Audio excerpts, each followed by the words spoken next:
Morning Exercises, April 14th. The breath of our nostrils, the anointed of the Lord, was taken in their pits, of whom we said, under his shadow we shall live among the heathen. Lamentations 4:20. The words are spoken of Zedekiah, the last king of Judah, and two things are to be noticed and improved. First, how his people regarded him. They called him the breath of their nostrils. That is, he seemed as dear and necessary as the air they respired. How prone are we to make too much of creatures. To love them properly is a duty. To overvalue them is folly and sin. Yet even Christians are in danger of this, according to the Apostle John. Little children, keep yourselves from idols. And who can cast stones at Zedekiah's subjects? Is there no being who is the breath of our nostrils? Have we never made flesh our arm, never said of a child, this same shall comfort us, never called gold our hope? What is all sin but a departure from God, a transferring of that fear and confidence and dependence and homage to the creature, which are due to the Creator, God over all, blessed forevermore? Religion is nothing but a compliance with the demand, my son, give me thy heart.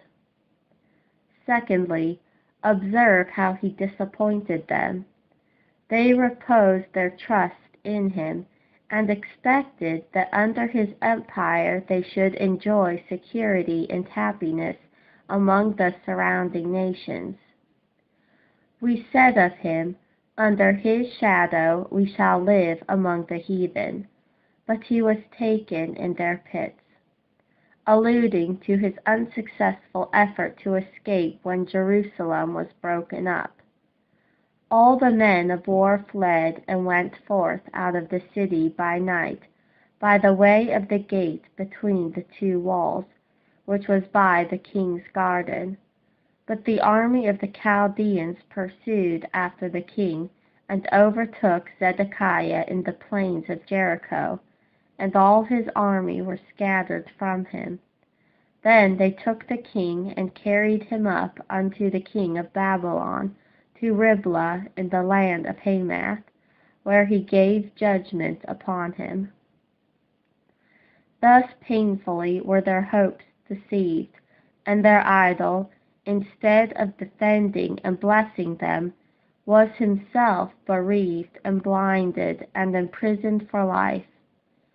And the king of Babylon slew the sons of Zedekiah before his eyes. He slew also all the princes of Judah in Riblah. Then he put out the eyes of Zedekiah, and the king of Babylon bound him in chains and carried him to Babylon, and put him in prison till the day of his death. Thus liable are we to disappointment when we confide in creatures. The inhabitant of Maroth waited carefully for good, but evil came down from the Lord unto the gate of Jerusalem. Behold, says Hezekiah, for the peace I had great bitterness. The young are peculiarly exposed here, owing to their ignorance and inexperience. Yet the older are not always wise. But are we not the authors of our own disappointments? We disregard history and observation and the word of truth, and look for that from creatures which they are neither designed nor able to afford. There is no assurance of the continuance of any earthly possessions or enjoyments. They are liable to outward violence. They are corruptible in their qualities. They perish in the using. and there is not only a physical, but a moral uncertainty in their duration. For when we look to them rather than God, God will either take them away, that we may make him the only strength of our heart and our portion forever, or, if he leaves them, will take away the comfort from them, and render them our rebukes. For whatever we make the means of our forsaking or forgetting God, God will make the instrument of chastening us. We may therefore often read our sin in our sufferings, and it will be well if the remnant of Israel no more shall stay upon him that smote them, but shall stay upon the Lord, the Holy One of Israel, in truth. Many have had reason to say, "It is good for me that I have been afflicted." The dispensation that removed a creature introduced them to the God of all grace, and the valley of Achor became the door of hope. And so it has been, not only in the commencement, but in the progress of the divine life. The Lord's people have been enriched by their worldly losses, and in the failures of human dependences, they have taken a fresh hold of his arm and said, "I will trust and not be afraid, for the Lord Jehovah is my strength and my song. He also is become my salvation."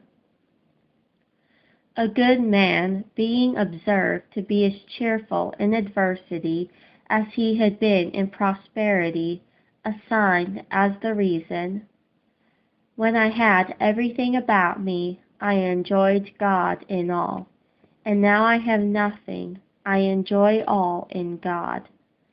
And happy he who, when he abounds, can say with the poet, "To thee we owe our wealth and friends, our health and safe abode. Thanks to thy name for meaner things, but they are not my God." And who, when he is abased, can say with the prophet, "Although the fig tree shall not blossom, neither shall fruit be in the vines, the labor of the olive shall fail, and the fields shall yield no meat. The flock shall be cut off from the fold, and there shall be no herd in the stalls. Yet I will rejoice in the Lord, I will joy in the God of my salvation."